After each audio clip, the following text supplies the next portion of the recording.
Hi everyone, welcome to my channel and my video. दोस्तों, आज का टॉपिक बहुत इम्पॉर्टेंट है। जैसा कि आपने देखा, मैंने मेंशन किया है कि भागना छोड़ दो और अपना असली जो ट्रुथ है वो आप समझिए। वही इस चीज़ में आपको समझना होगा और आगे इस वीडियो में हम यही बात करने वाले हैं, जो कि एक्चुअली में एक यूनिवर्स का मैसेज है। दोस्तों, अगर आप इस चैनल से जुड़े नहीं हैं अभी तक और ईश्वर की ये जो हमारे वन इन्फिनिट क्रिएटर परमपिता परमेश्वर, उनकी वाइट लाइट को अगर हम फील करना चाहते हैं तो इस चैनल से जुड़िए। अब तक नहीं की तो ज़रूर जुड़िए और इस वीडियो को एंड तक देखिएगा and subscribe, like and share. तो हम आगे बढ़ाते हैं। दोस्तों, मैंने इसमें ये मेंशन किया है कि भागना छोड़ दो। भागना छोड़ दो यूनिवर्स का सबसे बड़ा ट्रुथ है, जो उसको आपने पकड़ना है। तो वो क्या है दोस्तों? एक्चुअली क्या होता है कि हम डेली अपने इतने सारे जो हमारे काम रहते हैं, इतना सारा जो हमारा रोज़मर्रा का जो वर्क होता है, बहुत सारी चीज़ें होती हैं, उसके अंदर हम काफ़ी चीज़ें भूल जाते हैं और हमेशा उन कामों में इतने ज़्यादा फंस जाते हैं कि जो हमारी सोल जर्नी है वो कहीं ना कहीं लॉस्ट हो जाती है। हर आत्मा की एक्चुअली में एक जर्नी है इस 3D वर्ल्ड में, जो कि है असेंड होना और आगे बढ़ना, इवॉल्व होना। वो हम भूल जाते हैं। तो उसमें ये जो बात है कि भागना छोड़ दो और दुनिया का जो सबसे इम्पोर्टेंट ट्रुथ है वो एक्चुअली में क्या है कि आप ओवर थिंकिंग को किसी तरह से छोड़ें। हमें इस ओवर थिंकिंग के ट्रैप से निकलना होगा। ये बहुत बड़ा ट्रैप है, क्योंकि ओवर थिंकिंग एक बार शुरू होती है तो ये चलती ही चली जाती है और इसको आपको खुद से हटाना पड़ता है। ये इतनी आसानी से हटती भी नहीं है। ओवर थिंकिंग में आपकी बॉडी भी पूरी तरह से ख़राब होती है और भी बहुत सारे फिज़िकल डैमेजेस आपकी बॉडी को दिखना शुरू हो जाते हैं, अगर ये कंटिन्यूस लेवल पे क्रॉनिक हो जाती है तो। जैसे कि एग्जांपल लेते हैं, कैसे आप बाज़ार में घूम रहे हैं और तभी कोई आपके जान पहचान का आपको दिख गया और आप रास्ते में अपने घर आ रहे हैं वापस, तो आप सोचने लग जाते कि ये मेरे बारे में क्या सोचा होगा, उसने क्या लिया होगा, कहीं उन्होंने ये तो नहीं देख लिया मैंने क्या लिया है, उन्होंने कहीं मेरा बिल तो नहीं चेक कर लिया। ऐसे बहुत सारी चीज़ें इंसान ओवर थिंक करने लग जाता है। ये मेरे बारे में क्या सोचेंगे, वो मेरे बारे में क्या सोचेंगे, कैसे होगा, क्या होगा आगे, हम कैसे अपना काम चलाएं, क्या करें आगे, हम कैसे करें। ये फ्यूचर की टेंशन बहुत ज़्यादा ख़तरनाक हो जाती है और ये बड़े लेवल पे चली जाती है तो फिर बड़ा मुश्किल हो जाता है। और कई लोग तो ऐसे होते हैं जो पास्ट से कभी निकलना ही नहीं चाहते हैं। पहले ऐसा होता था, हमारे टाइम पे तो वो होता था, इनके टाइम पे तो ये होता था, हमारे टाइम पे इतनी आज़ादी थी, हमारे टाइम पे बड़ा अच्छा था, सब सस्ता था, सस्ता टाइम था, खाना पीना था, ये था वो था। मतलब था में अपनी ज़िंदगी बिता रहे हैं और उनका जो है उसकी वजह से फ्यूचर डैमेज हो रहा है, पूरा फ्यूचर ख़राब हो रहा है। यहाँ पे दोनों में, जो पास्ट में जी रहे हैं और जो फ्यूचर में जी रहे हैं, दोनों के बीच कॉमन चीज़ ये है कि ये दोनों ही प्रेजेंट में नहीं जी रहे। अगर ये प्रेजेंट में अपनी लाइफ को जीना शुरू कर दे तो इनका फ्यूचर बहुत अच्छा हो जाएगा और पास्ट को पूरी तरह से छोड़ देना होता है। ये जो टीचिंग है, ये बुद्धिज़्म की टीचिंग है। ये लॉर्ड बुद्धा ने इस 3D वर्ल्ड को दी है, लेकिन बहुत ही कम लोगों ने उनकी इस टीचिंग को समझा है। और इस टीचिंग को समझने का मतलब ये है कि आप पास्ट को छोड़ दो बिल्कुल। जो हो गया वो गया, अब नया पन्ना पलट के अपनी लाइफ को आगे चलाओ और पास्ट का बिल्कुल मत सोचो। जो हो गया वो हो गया और फ्यूचर का बिल्कुल ज़्यादा सोचने का इतना कुछ है नहीं। जितना आप फ्यूचर का सोचेंगे उतना आपको एंग्जाइटी होएगी, डिप्रेशन आएगा, आपको टेंशन होएगी कि अरे ये भी करना है, वो भी करना है, कैसे होगा, किधर होगा, क्या करेंगे। और आपको सिर्फ प्रेजेंट में रहना है, जो चल रहा है उसको देखना है, अपनी सांसों को फील करना है। सांस अंदर जा रही है, सांस बाहर आ रही है, सांस अंदर जा रही है, सांस बाहर आ रही है। डीप ब्रीथिंग एक्सरसाइजेस करनी है, थोड़ा मेडिटेशन करना है। नहीं हो पाता मेडिटेशन, कोई बात नहीं, 5 मिनट निकाल लेंगे, आंख बंद करके खाली बैठ जाएंगे या लेट जाएंगे या कहीं पे भी होंगे, कहीं पे शोर शराबा भी हो रहा है बहुत, बस आंख बंद कर लेनी है और आंखों के बीच में अपनी दोनों आंखों को कर लेना है। आपको कुछ नहीं करना, अगर आपको टाइम नहीं मिलता तो इस तरह से करिए। तो प्रेजेंट में रहना आप अपने आप स्टार्ट कर देंगे अगर आप इस तरह की चीज़ें करते हैं तो। और इस समय प्रेजेंट में रहना इतना ज़रूरी है क्योंकि इतना ज़्यादा कियोस है। कहीं पे पॉल्यूशन की परेशानी है, कहीं पे लोगों को बीमारियों की परेशानी है, कहीं पे कुछ हो रहा है, कहीं पे क्राइम हो रहा है, मतलब बहुत ज़्यादा कियोस। आप बस नाम लो, जो कियोस होने की सिचुएशन है वो हो रही है, वो सारी सिचुएशंस हो रही हैं इस समय लोगों के आसपास एंड वर्ल्ड में। बट हम उन सब चीज़ों में नहीं जाना चाहिए, हमें देखना ही नहीं है। हमें सिर्फ और सिर्फ प्रेजेंट में रहना है, और प्रेजेंट में रहने से हम सरेंडर कर देते हैं अपनी सोल को उस वन इन्फिनिट क्रिएटर को, और वो वन इन्फिनिट क्रिएटर अपने हिसाब से हमारी लाइफ को हैंडल करता है। और जब वो हैंडल करता है तो बिल्कुल लाइफ एकदम स्मूथ और शांत हो जाती है। हमें हमेशा शांत रहना है, और उसको करने के लिए, उस अवस्था को अचीव करने के लिए, जो शांति की अवस्था है, हमें जो है प्रेजेंट मोड पे आना पड़ेगा, जो है साक्षी भाव। साक्षी भाव में होता क्या है कि हम जैसे चल रहे हैं तो चलते हुए सिर्फ अपने कदमों को फील करें, सांस को फील करें, जो दुनिया दिख रही है उसको देखें, जिसको हम माइंडफुलनेस भी कहते हैं।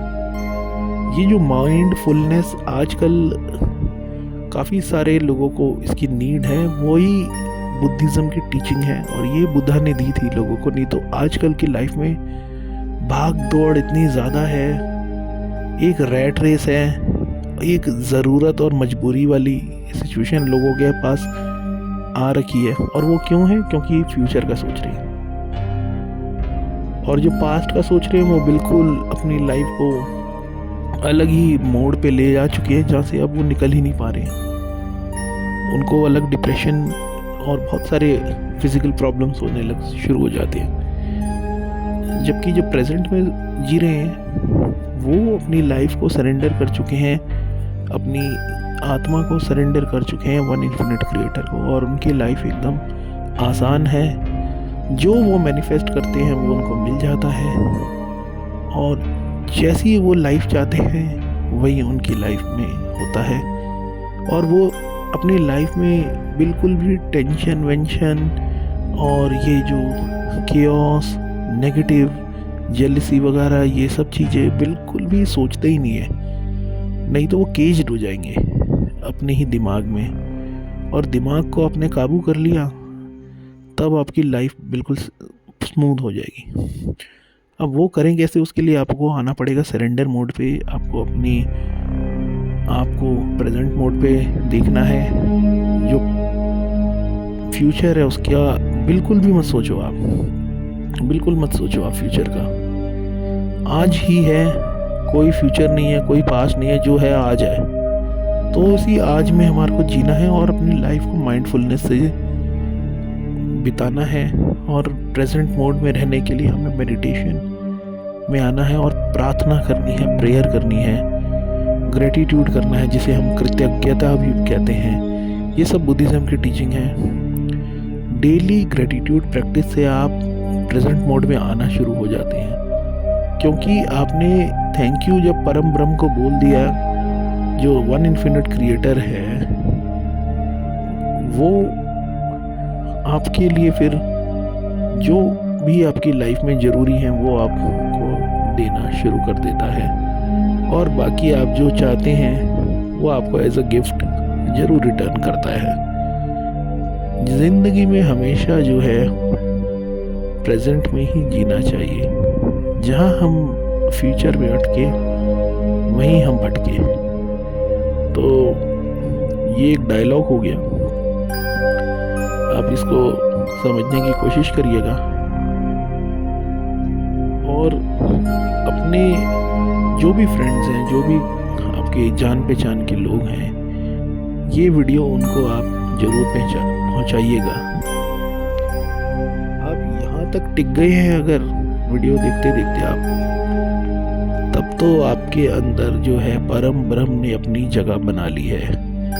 वो लव लाइट जो है, वो सुनहरा जो स्मोक होता है, जो फायर होती है सुनहरी सी, जब हम आंखें बंद करते हैं वो दिखती है हमारी आंखों के बीच में और खूब सारे ऑर्ब्स आने लग जाते हैं। यही है आपका ईश्वर का प्रेम। वो आपको इस तरह से प्रेम अनुभव करवाता है, आपको अलग अलग ब्रह्मांडीय एक्सपीरियंसेस कराता है और आपकी लाइफ, ये जो फिजिकल लाइफ है, उसके साथ साथ आपको जो है अपना अनुभव करवाता है और अलग अलग एस्ट्रल प्लेन्स और पता नहीं क्या कहाँ की आपको सैर करवाता है। तो परम ब्रह्म के साथ जुड़ना एक बहुत ही बड़ा एडवेंचर है। आपको अपनी लाइफ में एडवेंचर चाहिए, आपको एडवेंचरस लाइफ चाहिए, तो परम ब्रह्म के साथ जुड़िए। इस फिजिकल 3D वर्ल्ड के तो एडवेंचर फीके पड़ जाएंगे जो वो एडवेंचर आपको करवाएगा, और वो जो एडवेंचर करवाएगा वो ऐसे होंगे कि जहाँ पे आपका पैसा भी वो चीज़ खरीद नहीं सकता, और सरकार और ये जितने भी इस वर्ल्ड में जो ताकतवर बॉडीज़ हैं, ताकतवर लोग हैं, वो बिल्कुल नहीं खरीद सकते वो जो आपको एक्सपीरियंस करवाएगा। और वो क्या करवाएगा? एस्ट्रल प्लेन्स में ले जाना, आपको जगह जगह ब्रह्मांड घुमाना, आपके ऊपर रोशनी की बौछार करना, प्रेम की रोशनी की, आपको प्रेजेंट मोड पे एकदम ला देना। वो उसका एहसास है एक्चुअली। आप उससे अगर, जैसे आप इंसान को टच करते हो तो आपको पता चल जाता है आपने इंसान को टच किया। आपने जब दोनों आंखें बंद करके बीच में ध्यान लगाना शुरू कर दिया प्रेजेंट मोड पे आगे, डीप ब्रीदिंग करने के बाद, तो वो जो होता है वो तरीका है परम ब्रह्म को टच करने का। और जब आप परम ब्रह्म को टच करते हो, वन इन्फिनिट क्रिएटर जो परम पिता परमेश्वर, उसको जब आप अपने मन से टच कर देते हो तो आपको तब ऐसी फीलिंग आती है, इस तरह की, तरह तरह के एस्ट्रल प्लेन्स दिखना। ये उसका तरीका है। इंसान को टच करोगे तो पता चल जाएगा इंसान को, लेकिन उसको टच करोगे तो ये सब होता है आपके, मतलब इतना ज़बरदस्त अनुभव। और ये जो रास्ता है ये आपको एनलाइटनमेंट की तरफ लेके जाता है और बहुत ही शांति आपकी ज़िंदगी में आ जाती है, एक ठहराव भी आता है, मतलब बहुत स्मूथ आप अपनी लाइफ जीते हैं, शांत भाव से अपनी लाइफ जीते हैं, साक्षी भाव में अपनी लाइफ जीते हैं, एकदम प्रेजेंट में आके अपनी लाइफ को जीते हैं। और परम ब्रह्म आपका पिता जो है, आप कभी भी अकेला फील नहीं करते हैं। ऐसा आपको लगता है कि सरेंडर मोड पे आ गए हैं, अब तो कोई टेंशन नहीं है। ये जो मैं आपसे बातें कर रहा हूँ इस समय, मैं उस परम ब्रह्म का एक इंस्ट्रूमेंट बन गया हूँ। मेरे ज़रिए टेलीपैथी हो रही है और वो अपनी बात मेरे ज़रिए आप लोगों को पहुँचा रहा है। आप यहाँ तक टिके हैं इस वीडियो में, तो ज़रूर आप पूरी तरह से परम ब्रह्म से कनेक्ट हो चुके हैं, ये बात आप अच्छी तरह से जानते हैं। और जो भी लोग जानते हैं वो प्लीज़ कमेंट में ज़रूर लिखें अपने एक्सपीरियंसेस को, कि कैसे आपने प्रेजेंट में जीना शुरू किया और आपकी लाइफ में जो चेंजेस आए वो मुझे ज़रूर बताएं। और परम ब्रह्म से आपने जो अनुभव लिए वो अनुभव आप ज़रूर बताएं। और आगे भी हम यही कोशिश करेंगे कि आपको परम ब्रह्म के जो टेलीपैथिक मैसेजेस होते हैं वो हम बताते रहें, और अपनी जीवन में आप हमेशा शांति लाए रखें, इस केओस के वातावरण में बस मेडिटेशन में एकदम लॉस्ट हो जाइए। जब आपको मौका मिले तब कर लीजिए, नहीं मिल रहा कोई बात नहीं, वहीं बैठे बैठे शोर में भी, ऑफिस में भी, जहाँ आपको मौका मिले बैठ के आंखें बंद कर लो और बस बीच में ध्यान लगा लो आंखों के, और फिर आप उस परम ब्रह्म से जुड़ना शुरू हो जाएंगे। या आपको कोई चीज़ चाहिए तो आपको उसके पास चल के जाना होगा। आप प्यासे हैं, आपको पानी के पास, कुएं के पास पहुंचना होगा। उसके पास पहुंचने के लिए कुछ तो मेहनत आपको करनी पड़ेगी, और वो ये मेहनत है कि जुड़ जाइए मेडिटेशन से। Thank you, have a nice day.